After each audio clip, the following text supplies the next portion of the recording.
Our South America adventure ends in one of the world's most picturesque cities, Rio de Janeiro. You have seen the iconic views.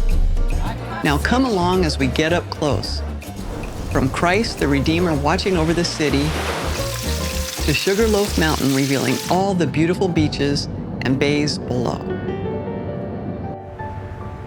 Our third visit to Rio, February this time, just before Carnival, leaving before it starts.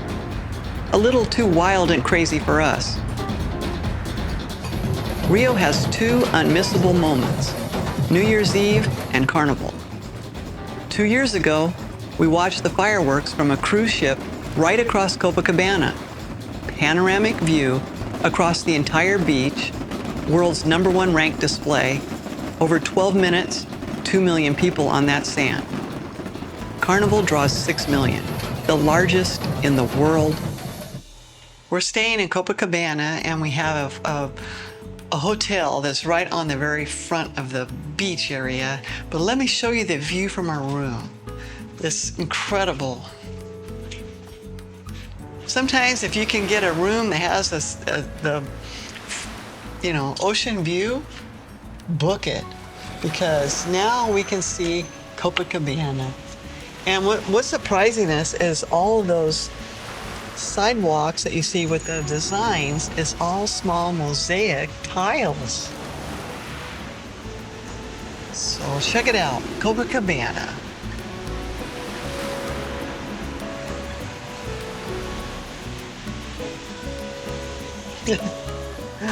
Welcome to Rio.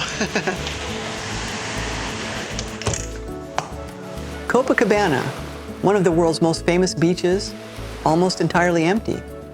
Just clusters of people exercising, surfing, keeping fit along the shore. The weather had other plans. Rain, gray skies, the kind of morning that sends beach crowds away. Surprising still with Carnival only days around the corner. Most visitors take the train up Corcovado Mountain to Christ the Redeemer, and so did we 2 years ago. This time, our small group had a private van take us straight to the top. So we're on the escalator, we're going up to see the Christ the Redeemer, and it's right there. It's not crowded. We're early. The Christ the Redeemer is looking down on the city, which is very cool. There it is. Busy now, but on New Year's Eve, we stood here packed among 3,000 people, shoulder to shoulder. So you have to get way back at the end where everybody else is so you can turn around and get a good picture because it's so big. You can see it. Standing here among the crowd, the awe is contagious.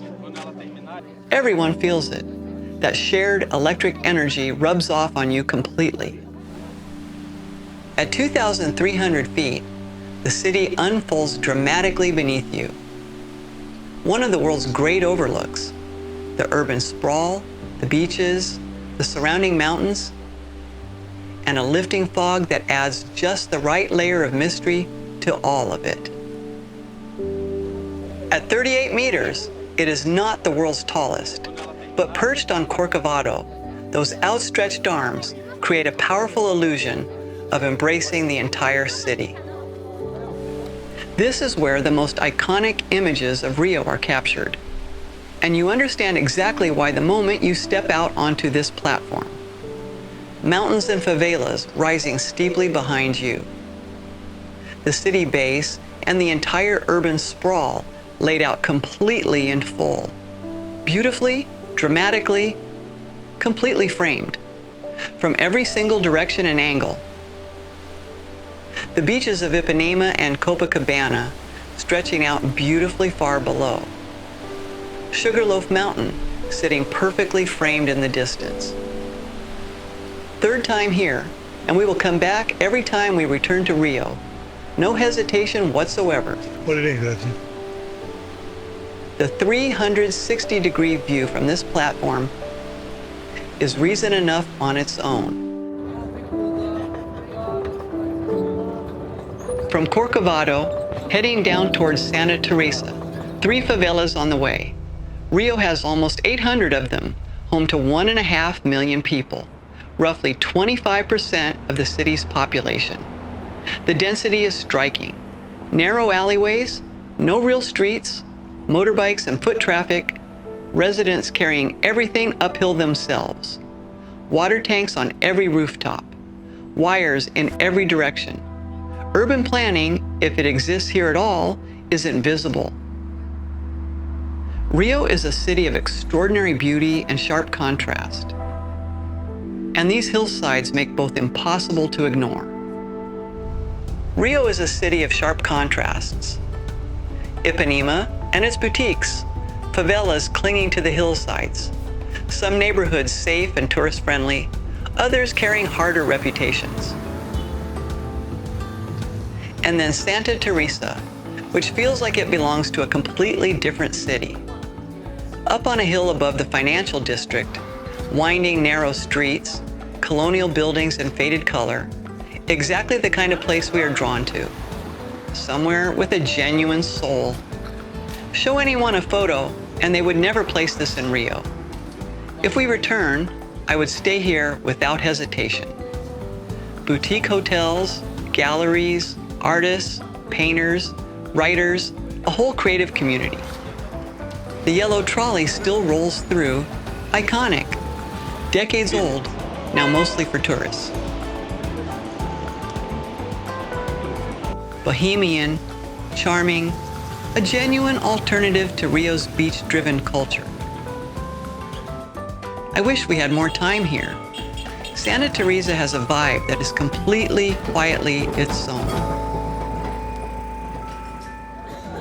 The Escadaria Selarón links Santa Teresa to the Lapa nightlife district. 215 steps, 125 meters, and one of the most iconic staircases on Earth. Before 1990, forgotten and crumbling, Jorge Selarón, a Chilean painter living right alongside, transformed it tile by tile, sourcing pieces from construction sites, antique shops, worldwide travelers. Now over 2,000 tiles from 60-plus nations. As the footage shows, one of Rio's top Instagram spots. No surprise. Every postcard of Rio features it, and coming here, you simply have to go up. Sugarloaf Mountain. What surprised us for a major attraction of this scale? Zero queue. We walk straight in, and within minutes, we're in a cable car heading to the first station. The ride up happens in 2 stages. First, from ground level to Urca Mountain, the midpoint.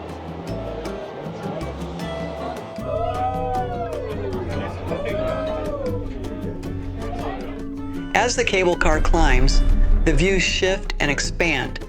The bays, the beaches, the full coastal spread of the city below. More and more of everything that makes Rio instantly iconic. Most visitors actually spend more time on this first level than at the summit itself. There's simply more happening here. Up here, there is considerably more to explore. Gift shops, restaurants, vendors, and open viewpoints in every direction. You can even board a helicopter from Urca and fly a full circle directly over Christ the Redeemer. Then the second cable car carries you all the way to the top of Sugarloaf. The higher the cable car climbs, the wider everything becomes. Flamengo Beach on the left, long, sweeping, instantly recognizable. Then Botafogo Beach and its bay, sailboats quietly anchored in the water below. Right beneath that, little Urca Beach, small and tucked away, oddly charming seen from this height. Further out, the long bridge stretching across to Niterói. Thousands of people live on that side and commute into Rio every day. And behind the bridge, barely visible in the distance, the island where Rio's international airport sits. The suspension bridge here frames it perfectly. Copacabana and Ipanema stretching out ahead. Christ the Redeemer on Corcovado to the right. Ragged coastline, hills, mountains, bays, and beaches, all combining into one breathtaking panoramic view. This is exactly what makes Rio so famous.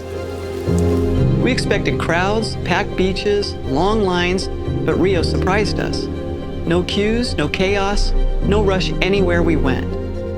With Carnival just around the corner, this feels like the calm before the storm. We like the calm. We like the quiet. That's why we're not staying for Carnival. Last year, Rio welcomed over 12 million visitors, a 40% increase from 2024, 7 million of them international. Big numbers from Argentina, Chile, and across Europe. A classic holiday destination for Brazilians and a bucket list destination for the rest of the world. For food, Rio covers the full range. Michelin-style restaurants at one end, Brazilian barbecue at the other, and it's a must. Peek into the kitchen and you'll see the rotisserie.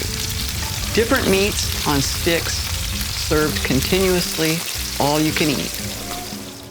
Then the beachfront spots, casual, simple, perfect for a cold beer and an easy lunch. Cheers from Rio. What are those bottles? Look at this. Huge beers. This is how we remember Copacabana. Packed chairs, umbrellas everywhere. Right before Carnival, we found the opposite, near empty. Is Copacabana only packed in December and the rest of the year looks like this? Or does the occasional rain have something to do with it? If you're local, comment below. We're still curious. The rain is warm and doesn't last long. Hot, muggy weather. Getting a little wet is no problem. The fitness culture in Rio is seriously strong. Walking along the beach, everyone seems to be working out. Swimmers in the water, circuit training groups, outdoor classes, free exercise equipment along the whole stretch. If you're going to show your body, it has to look good. This is Ipanema Beach. Quite a few surf lesson schools set up right along the shore. Wave height is perfect, genuinely ideal conditions for any beginner just getting started. Few cities in the world can match Rio for beaches. The longest is Copacabana at 4 kilometers, slightly wider than Ipanema at 2.5. Ipanema is the trendier, somewhat narrower of the two. Every kilometer along both beaches sits a numbered lifeguard station with facilities and showers. Locals use them as landmarks. Our hotel was at Station 5, approximately where the two beaches meet. Ipanema begins at Station 7. 5 posts on one side, 3 on the other. Tell your taxi Station 3, and they know where to drop you. The promenade running alongside is central to daily life. Walking, cycling, socializing, exercising, cold beers by the ocean. In December, when the crowds arrive, vendors set up many chairs and umbrellas. Caipirinhas, food, drinks all on tap. Pay before you leave. And when New Year's Eve comes, this stretch becomes one of the biggest celebrations on earth. 2 million people, fireworks from end to end. At night, the vibe completely shifts. Concerts, live music, drinks, and socializing at the beach. But when the young crowd heads out, we call it a night. Tell us what you think about Rio in the comments. We'd love to hear from you. Did it live up to its reputation? Was there something that surprised you? And if you enjoyed what you saw, the like button helps this channel more than you might think. It makes a real difference. Thank you. This brings our South American adventure to a close. We're heading home for a short rest before the next destination. our plans shifted a little. Oman was supposed to be next, but with the ongoing situation in the Middle East, that trip had to be canceled. We're replacing it with something we're excited about, Italy. Specifically, the heel of the boot, the beautiful, sun-drenched region of Puglia. Thank you so much for watching, and we'll see you in Italy.